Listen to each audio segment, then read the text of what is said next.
ఓం సాయిరామ్. బాబా భక్తులందరికీ కూడా నమస్కారం అండి. అందరూ కూడా సుఖంగా సంతోషంగా ఎప్పుడూ కూడా ఆనందంగా ఉండాలి అని చెప్పి బాబాగారి తరపున నేను కూడా కోరుకుంటున్నాను. ఈరోజు బాబాగారు అందించే సందేశం ఏంటి అంటే కనుక, తల్లి 3 నిమిషాలు వింటావా? తల్లి మర్చిపోయావు కదమ్మా, నా అప్పు తీర్చవా? ఇది తీరిస్తేనే నేను చెప్పేది ఒంటరిగా విను తల్లి, ఇది తీరిస్తేనే నీ కళ అనేది నెరవేరుతుందమ్మా అని చెప్పి ఏదో తెలియని సందేశాన్ని ఈరోజు బాబాగారు మనకి అందించాలి అనుకుంటున్నారండి. మరి బాబాగారు అందించాలి అనుకుంటున్న ఏ సందేశమైనా కానీ అది మన భవిష్యత్తుకు పునాది అని చెప్పి మనకు తెలిసిన విషయమే కదా. మరి ఈ సందేశం వినే ముందు ఎవరికైతే బాబాగారు అంటే నమ్మకం ఉంటుందో వారందరూ కూడా ఈ వీడియోకి ఒక చిన్న లైక్ ఇవ్వండి. కింద కామెంట్ సెక్షన్లో ఓం సాయిరామ్ అని చెప్పి టైప్ చేయండి. ఇక చాలామంది కూడా గురువుగారి గురించి అడుగుతున్నారండి. అక్క గురువుగారి గురించి చెప్పండి అక్క అని చెప్పి అడుగుతున్నారు. శ్రీ షిరిడి సాయిబాబా ఆశీస్సులతో జ్యోతిష్యం చెప్పబడును. గురూజీ శివరామరాజు గారు. Phone number 9959422552. మీరు ఇప్పటి వరకు ఎన్నో చోట్ల జ్యోతిష్యం చెప్పించుకొని విసిగిపోయి ఉంటారు. మీరు కోరిన మార్పులు మీ భవిష్యత్తులో వచ్చి ఉండకపోవచ్చు. కానీ ఈ గురువుగారిని మీరు ఒక్కసారి కాంటాక్ట్ అవ్వండి. మీ సమస్యలు ఏవైనా కానీ, ప్రేమ, పెళ్ళి, ఉద్యోగం, రాజకీయం, సంతానం లేక ఇబ్బంది పడుతున్నా కానీ, భార్యాభర్తల మధ్య గొడవలున్నా, అప్పుల సమస్యలున్నా, ఇలా ఎటువంటి సమస్యలకైనా కానీ ఆ సమస్యలకు తగిన పూజలు చేసి గురువుగారు పరిష్కారాన్ని చూపిస్తారు. గురువుగారు చెప్పింది చెప్పినట్లు 100% జరుగుతుంది. నమ్మకంతో కాంటాక్ట్ అవి మీ సమస్యల నుంచి బయటపడి ఆనందంగా మీ జీవితంలో ముందడుగు వేయండి. ఇక బాబాగారి యొక్క సందేశం విషయానికి వస్తే, అందరూ కూడా వీడియోకి లైక్ ఇచ్చి కింద ఓం సాయిరామ్ అని చెప్పి టైప్ చేసి వీడియోని వినడం స్టార్ట్ చేయండి. బిడ్డ, ఎప్పుడూ కూడా ఏదో ఒక సమస్యతోటి సతమతమైపోతూ ఉన్నావు. కాస్త మనసు ఊరట కలిగింది అని అనుకునేసరికి మరొక సమస్య అనేది నిన్ను వెంటాడి వేధిస్తూ ఉంది. అసలు ఏం పాపం చేశాను? ఏ జన్మలో ఎవరికి ఏ అన్యాయం చేశాను? ఈ జన్మలో ఈ యొక్క పాపాలు నా వెంట పడుతున్నాయి అని చెప్పి మనసులో ఏదో ఒక మూల ఎప్పుడో ఒకసారి అనుకుంటూనే ఉన్నావు. బిడ్డ, ప్రతి సమస్యకు పరిష్కార మార్గం అనేది ఖచ్చితంగా దొరుకుతుంది. అదేవిధంగా నీ యొక్క సమస్యలకు కూడా పరిష్కారం అనేది ఉండి తీరుతుంది. కానీ అప్పటి వరకు ఓర్పును పట్టడమే చాలా కష్టమైపోతుంది కదా. అయితే నీ యొక్క సమస్యలన్నింటినీ కూడా తీర్చడం కోసమే నీకు ఈరోజు ఈ యొక్క సందేశాన్ని నీ చెవిన పడేలా చేస్తున్నాను. ఈ చిన్న కథని జాగ్రత్తగా విను. అసలు సమస్య ఎక్కడ మొదలైంది, ఈ సమస్యకు పరిష్కారం ఎక్కడ దొరుకుతుంది, నీ కష్టం ఎక్కడ ముగింపు అవుతుంది అని చెప్పి ప్రతిదీ కూడా నీకు జాగ్రత్తగా తెలియాలి అంటే ఈ కథని నువ్వు జాగ్రత్తగా వినమ్మా అని చెప్పి మనకి బాబాగారు ఒక చిన్న కథని అయితే అందించబోతున్నారు. ఆ కథ ఏంటో ఇప్పుడు మనం తెలుసుకుందాము. ఒక ఊర్లో ఒక వ్యాపారి ఉన్నారు. ఆ వ్యాపారి దగ్గర చాలా ధనం ఉంటుందన్నమాట. అయితే ఆయన నోరు తెరిచి నాకు ఈ సమస్య ఉంది, నాకు అప్పు కావాలి అని చెప్పి ఎవ్వరు అడిగినా కానీ కాదు లేదు అనకుండా ఎన్ని డబ్బులైనా కూడా ఇస్తాడు. ఇంకా విచిత్రం ఏంటి అంటే, ఈ జన్మలోనే తీర్చే వాళ్ళకు మాత్రమే కాకుండా వచ్చే జన్మలో అయినా కానీ మీకు మేము ఈ బాకీ తీరుస్తాము అని చెప్తే అతను కాదు అనకుండా అతని దగ్గర ఒక పుస్తకాన్ని మెయింటైన్ చేస్తాడు. ఆ పుస్తకంలో వీరు నా దగ్గర ఇంత సొమ్ము తీసుకున్నారు, అది ఈ జన్మలో కాకుండా వచ్చే జన్మలో ఇస్తారు అని చెప్పి ఆ పుస్తకం మీద రాసుకొని మరి వాళ్ళకి అప్పిస్తాడనమాట. ఇది తెలుసుకున్న ప్రజలు చాలామంది కూడా అతని దగ్గరికి వచ్చి డబ్బులు అడగడం, తీసుకొని వెళ్ళడం ఇలా చేస్తూ ఉన్నారు. అలా తీసుకొని వెళ్ళే జనంలో చాలామంది మంచోళ్ళు కూడా ఉంటారు. ఆ మంచోళ్ళు ఏం చేస్తారు అంటే, ఇప్పుడు తీసుకున్న ధనాన్ని మా యొక్క అవసరాలకు ఉపయోగించుకొని కాయా కష్టం చేసైనా కానీ ఈ జన్మలోనే మీ రుణం మేము తీరుస్తాము, ఇన్ని సంవత్సరాలకైనా ఇస్తాము అని చెప్పి పుస్తకం మీద రాయించుకొని అతని దగ్గర బాకీ తీసుకొని అతనికి ఆ యొక్క అప్పుని తీర్చేస్తూ ఉంటారు. కానీ మరికొంతమంది ఈ జన్మలో మేము పేదరికాన్ని అనుభవిస్తున్నాం కనుక మీ యొక్క సొమ్ముని వాడుకొని మేము ఆనందంగా జీవితాన్ని గడిపి వచ్చే జన్మలో మీ యొక్క సొమ్ముని తీరుస్తాము అని చెప్పి కూడా వీరి దగ్గర తీసుకొని ఆయన్ని మోసం చేస్తూ ఉంటారనమాట. కానీ ఆయన ఏ రోజు కూడా ఇది మోసము, వీరు నన్ను మోసం చేసి నన్ను అలుసుగా తీసుకొని నా దగ్గర సొమ్ముని తీసుకొని వెళ్తున్నారు అని చెప్పి ఎప్పుడు పొరపాటును కూడా అనుకొని ఎరగడు. ఇక అయితే ఈ యొక్క విషయం పక్క ఊర్లో కూడా తెలుస్తుంది. పక్క ఊర్లో ఇద్దరు స్నేహితులు ఉంటారు. వాళ్ళిద్దరూ కూడా తోడు దొంగలన్నమాట. ఎప్పుడు కూడా ఎవరొకరి దగ్గర ఏదో ఒకటి దొంగతనం చేసి పేకాట జూదమాడి ఆ యొక్క దొంగతనం చేసిన డబ్బులను ఇష్టం వచ్చినట్లుగా ఖర్చు చేసుకొని జల్సాగా జీవితాన్ని గడుపుతూ ఉన్నారు. అయితే ఈ ఇద్దరి స్నేహితులలో ఒకరి స్నేహితుడికి ఈ విషయం తెలుస్తుంది. అయితే ఆ తెలిసిన విషయాన్ని మరొక స్నేహితుడితో ఇలా చెప్తాడు, అరే ఎన్నాళ్ళైనా మనం ఇలా దొంగతనాలు చేసి జీవితాన్ని గడుపుదాము, పక్క ఊర్లో ఒక వ్యాపారి ఉన్నాడంట, ఆ వ్యాపారి దగ్గరికి వెళ్ళి ఎంత డబ్బు అడిగినా కూడా ఇస్తారంట. ఇంకా ఇక్కడ ఆసక్తికరమైన విషయం ఏంటి అంటే ఆ సొమ్ము మనం ఈ జన్మలో తీర్చకుండా వచ్చే జన్మలో తీరుస్తాము అని చెప్పినా కూడా ఇస్తారంట. అక్కడికి వెళ్ళి మన అవసరాలకు ఒక 10 ఏళ్లకు సరిపడే డబ్బును తీసుకొని వచ్చి సరదాగా ఆ డబ్బుతో ఆనందంగా ఎంజాయ్ చేస్తూ గడుపుదాము, అతనికి బాకీ తీర్చే పని ఉండదు, మనకి దొంగతనం చేసే బాధ ఉండదు అని చెప్పి అనుకొని ఇద్దరూ కూడా పక్క ఊరికి బయలుదేరి వెళ్ళి ఆ వ్యాపారిని అయితే కలుస్తారనమాట. కలిసి మేము చాలా పేదవాళ్ళము, మా కుటుంబం అవసరాలకు మాకు 10 లక్షలు అంటే చెరో ఒక 5 లక్షలు ధనం కావాలి, ఈ బాకీని మేము పేదరికంలో ఉండడం వల్ల మా అవసరాలకే ఈ డబ్బుని వాడుకుంటాం కాబట్టి ఈ జన్మలో మేము మీకు ఇవ్వలేము, వచ్చే జన్మలో ఇస్తాము అని చెప్పగానే ఆ వ్యాపారి పర్వాలేదు నాయన అని చెప్పి వెంటనే ఇద్దరికి చెరో ఒక 5 లక్షలు ఇచ్చి అతని దగ్గర పుస్తకం తీసుకొని ఆ పుస్తకంలో వారి యొక్క పేరు అడ్రస్సు ఇవన్నీ కూడా రాసుకొని వచ్చే జన్మలో ఈ 10 లక్షలు వీరు మాకు ఇస్తారు అని చెప్పి గుర్తుగా రాసుకొని పక్కన పెట్టుకుంటాడనమాట. ఇక వీరు ఆ డబ్బు తీసుకొని సంతోషంగా వెళ్తూ ఉండగా సగం దూరం వెళ్ళిన తర్వాత చీకటి పడిపోతుంది. ఇంత చీకటిలో పక్క ఊరు వెళ్ళాలి అంటే దారిలో మనం దొంగలమైనా కానీ మన దగ్గర దొంగతనం చేసే దొంగలు కూడా ఉంటారు. ఈరోజు రాత్రికి ఎక్కడన్నా ఎవరింట్లోనన్నా విశ్రాంతి తీసుకొని మరుసటి రోజు ఉదయం మన ఊరికి వెళ్ళిపోదామని చెప్పి అనుకుంటారు. అనుకున్న తర్వాత కొంచెం దూరం వెళ్ళిన తర్వాత ఒక ఇల్లు కనిపిస్తుంది వారికి. ఆ ఇంటి దగ్గరికి వెళ్ళి, ఏమండి మేము పక్క ఊరు నుంచి వస్తున్నాము, మా ఊరికి వెళ్ళడానికి చీకటి పడిపోయింది కనుక ఉదయాన్నే మేము లేచి వెళ్తాము, ఈ రాత్రి మీ ఇంట్లో మేము కాస్త పడుకునే అవకాశం ఇస్తారా అని చెప్పి అడుగుతారనమాట.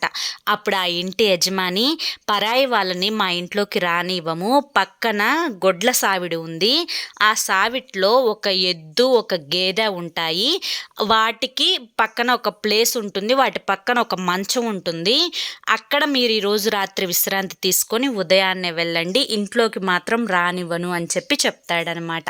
సరేనని చెప్పి ఇక వారిద్దరూ కూడా ఎక్కడైతేనే ఈ రాత్రి తలదాచుకొని ఉదయాన్నే వెళ్దామని చెప్పి ఆ గొడ్ల సావిడిలోకి వెళ్ళి ఇద్దరూ కూడా మంచం మీద పడుకుంటారు.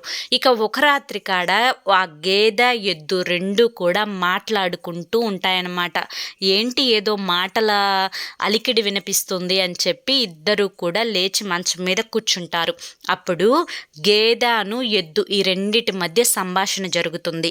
అందులో ఎద్దేమంటుందంటే, గేదె నేను ఇక్కడ నుంచి రేపు ఉదయాన్నే వెళ్ళిపోతున్నాను, నేను పోయిన జన్మలో ఇప్పుడు మన యజమాని ఎవరైతే ఉన్నారో ఆయన దగ్గర ధనం తీసుకున్నాను, ఆ ధనం నేను తీర్చలేక అతనికి నేను అప్పు పడ్డాను కాబట్టి ఈ జన్మలో తీరుద్దాము అని చెప్పి ఎద్దుగా పుట్టాను, ఈ ఎద్దుగా పుట్టినందువారా ఆయన దగ్గర డబ్బులు తీసుకున్నవారా దానికి 10 రెట్లు వడ్డీ అనేది ఎగస్ట్రాగా నా చేత పని చేయించుకున్నాడు.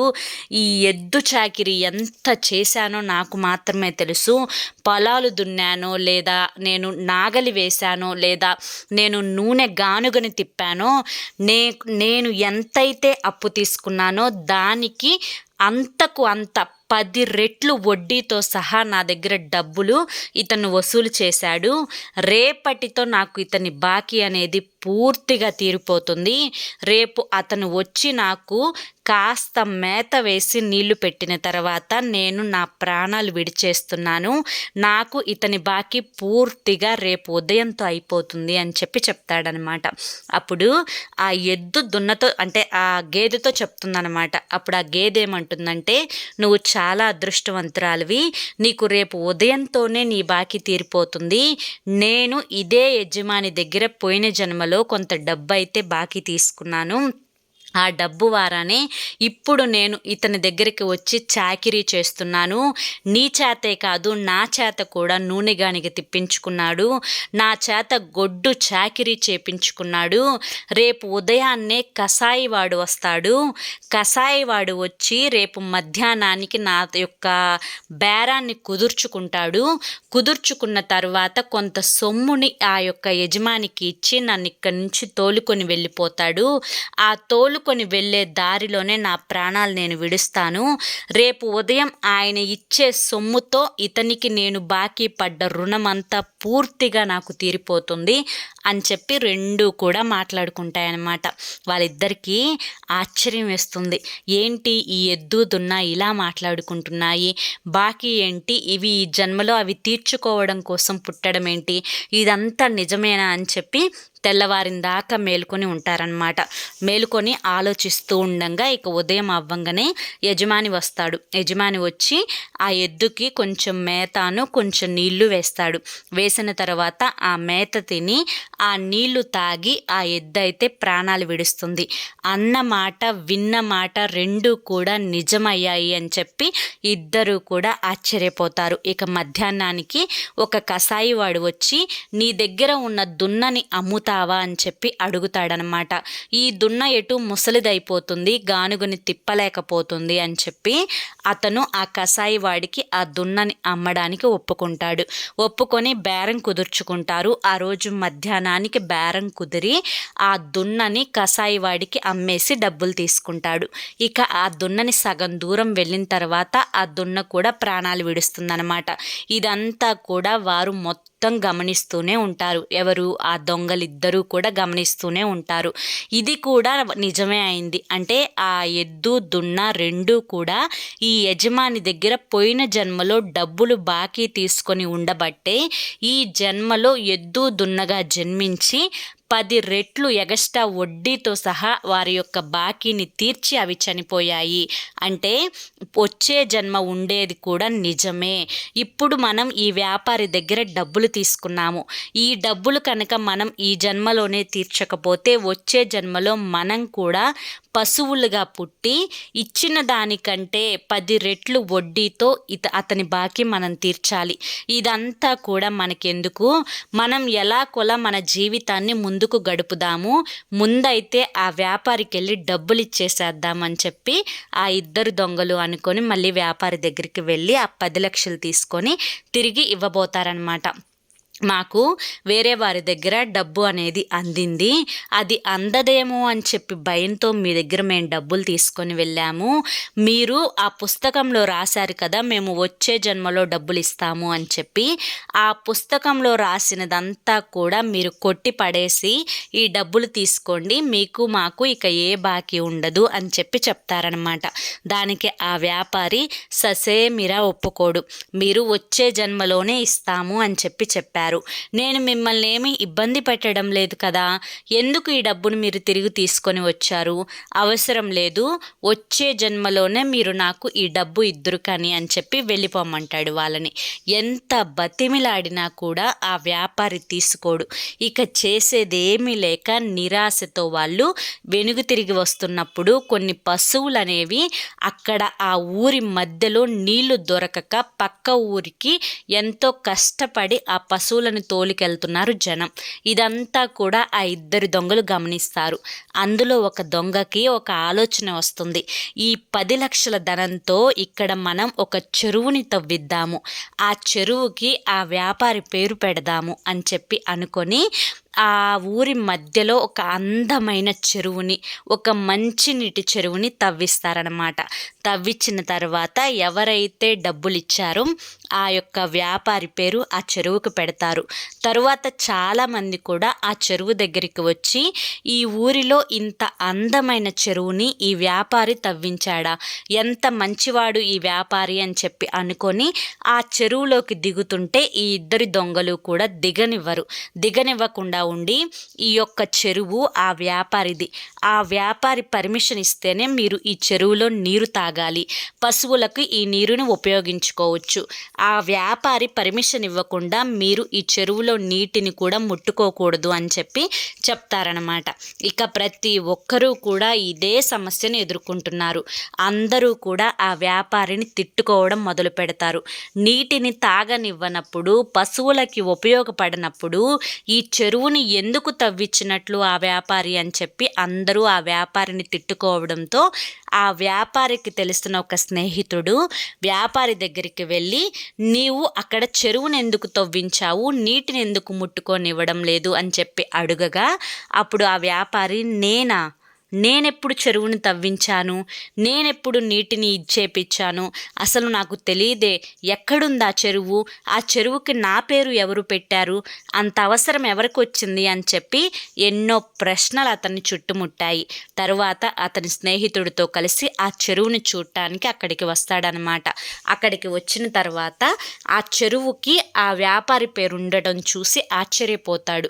ఇదంతా ఎవరు చేశారు అని అడుగగా అప్పుడు ఆ ఇద్దరు దొంగలు కూడా ఎదురు వచ్చి నుంచొని, మేమే మీ దగ్గర తీసుకున్న 10 లక్షలు పెట్టి ఈ అందమైన మంచినీటి చెరువుని ఏర్పాటు చేశాము, ఆ డబ్బులు మీవే కాబట్టి ఈ చెరువు కూడా మీదే, కనుక మేము మీకు డబ్బులు ఇచ్చేసాము, ఇక మీకు మాకు ఎటువంటి బాకీ లేదు అని చెప్పి ఆ పుస్తకంలో మీరు ఆ పేపర్ని చింపేస్తే కానీ ఈ నీటిని మేము ముట్టుకోనివ్వము అని చెప్పి చెప్తాడనమాట. దానికి ఆ వ్యాపారి మళ్ళీ అడ్డం తిరుగుతాడు. లేదు, ఈ వ్యాపారి నేను చేసే వ్యాపారం ఎప్పుడైనా కానీ కరెక్ట్గా చేస్తాను, మీరు నాకు వచ్చే జన్మలోనే డబ్బులు ఇస్తాము అని చెప్పి చెప్పారు, కనుక వచ్చే జన్మలోనే ఇవ్వండి అని చెప్పి చెప్తాడు. అయితే ఈ యొక్క చెరువు పేరు మీదే కాబట్టి ప్రతి ఒక్కరూ కూడా ఈ నీటిని తాగనివ్వకపోవడం వల్ల మిమ్మల్ని తిట్టుకుంటూ ఉన్నారు అంటే అప్పుడు ఆ వ్యాపారి అంటాడు, అలా తిట్టుకుంటే నాకు పాపం తగులుతుంది, దయచేసి ఆ నీటిని తాగనివ్వండి అని చెప్పి చెప్తారనమాట. అప్పుడు నీటిని తాగాలి అంటే మీరు మాకు ఎటువంటి బాకీ లేదు అని ఆ పుస్తకంలో పేపర్ని చింపాలి అని చెప్పి అంటారు. ఇక చేసేదేమీ లేక అందరి ముందు మీకు మాకు ఎటువంటి బాకీ లేదు, ఈ చెరువు నాదే అని చెప్పి ఒప్పుకొని ఆ పుస్తకంలో పేపర్ని అయితే చింపేస్తారనమాట. ఇక అప్పుడు అందరూ కూడా ఆ చెరువులో ఉన్న నీటిని మంచిగా వాడుకుంటారు, పశువులకి పట్టుకుంటారు, చక్కగా ఆనందంగా ఉంటారు. ఇక్కడితో కథ అనేది ముగుస్తుంది. అయితే ఈ కథ ద్వారా బాబాగారు చెప్పాలి అనుకుంటున్న మాట ఏంటి అంటే కనుక, బిడ్డ, అప్పు అనేది ఎప్పుడైనా కానీ అప్పే. చాలామంది కూడా మంచి విషయాల కోసం మంచితనంగా అప్పు తీసుకొని దాన్ని చాలా చక్కగా వెంటనే తిరిగి ఇచ్చేస్తూ ఉంటారు. కొంతమంది స్వార్థాల కోసం వాడుకొని వారి యొక్క ఎదుగుదలకు ఉపయోగించుకొని ఆ డబ్బులు ఇవ్వకపోగా తిరిగి మళ్ళీ వారినే తిడుతూ దండిస్తూ ఉంటారు. బిడ్డ, కథలో చెప్పినట్లుగా ఈ జన్మలో తీసుకున్న అప్పు అనేది తీర్చకపోతే మరు జన్మలో ఖచ్చితంగా వారు పశువు రూపాన జన్మించి అప్పు తీసుకున్న వ్యక్తి దగ్గర 10 రూపాయల వడ్డీతో సహా అంతకు అంత జీవితాంతం కూడా అతని యొక్క అప్పుని తీర్చడానికే పశువుగా జన్మిస్తారు. కనుక ఈ సత్యం ప్రతి ఒక్కరూ కూడా తెలుసుకొని తీరాలి. ఆ దొంగలు ఈ విషయాన్ని అప్పుడే గ్రహించి వారు ఆ అందమైన చెరువుని అందరికీ ఉపయోగపడేటట్లుగా కట్టించి ఈ జన్మలోనే వారి యొక్క బాకీని వద్దు అన్నా కూడా తీర్చేశారు.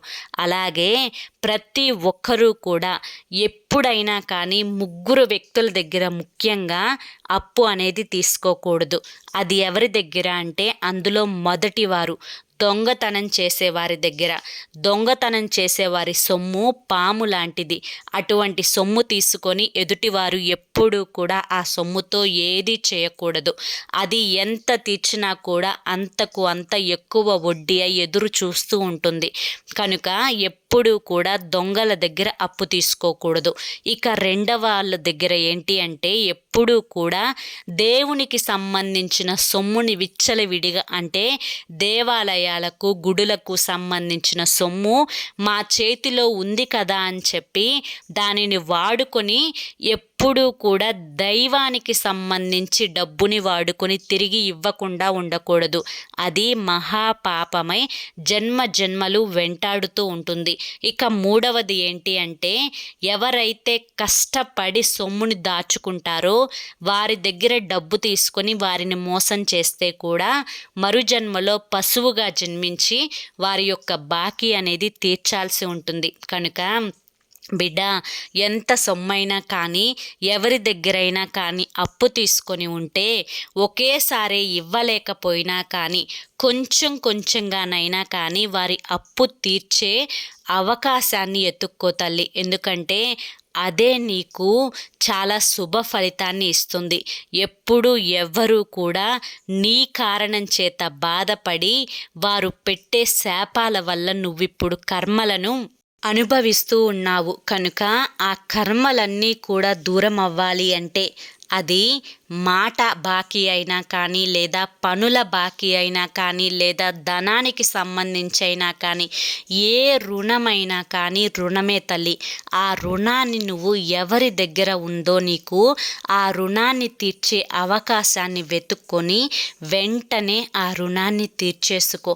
అదే నీకు చాలా కలుసుబాటుతనాన్ని ఇస్తుంది అని చెప్పి గుర్తుంచుకో బిడ్డ. ఇవన్నీ తీర్చే ప్రయత్నం నువ్వు మొదలుపెట్టిన మరుక్షణం నుంచే నీ కోరికలు, నీ ఆశలు, నీ కలలు అన్నీ కూడా ఒక్కొక్కటిగా తీరుతూ ఉంటాయి. ఇది నువ్వు ఒప్పుకున్నా ఒప్పుకోకపోయినా అక్షర సత్యం తల్లి. అది నీ మనస్సాక్షికి తెలుస్తుంది. జాగ్రత్తగా నీ మనసు చెప్పే మాటను విను. అది ఏం చెప్తుందో అలాగే చేయి.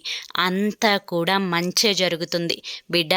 నా బిడ్డ ఎప్పుడూ కూడా ఎవ్వరిని కూడా మోసం చేయరు. కనుకనే నా బిడ్డకు నేను ఈ సందేశాన్ని పంపిస్తున్నాను. అంతా నీ మంచి కోసమే అని ఆలోచించి చేసే క్రియ మీద శ్రద్ధ పెట్టు.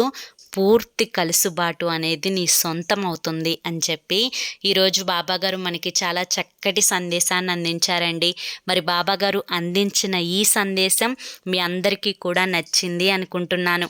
నచ్చింది అనిపిస్తే చూసి వెళ్ళే వాళ్ళు తప్పకుండా ఒక చిన్న లైక్ ఇవ్వండి. మొదటిసారి సాయి పిలుపు ఛానల్లోకి వచ్చినట్లయితే సబ్స్క్రైబ్ చేసుకుని సపోర్ట్ చేయండి. కింద కామెంట్ సెక్షన్లో ఓం సాయిరామ్ అని చెప్పి కామెంట్ చేయండి. రేపు మరొక మంచి సందేశంతో తప్పకుండా కలుసుకుందాం. అంతవరకు కూడా బాబా ఆశీస్సులు మీపై ఉండాలి అని చెప్పి మనస్ఫూర్తిగా కోరుకుంటూ సర్వే జన సుఖినో భవంతు. ఓం సాయిరామ్.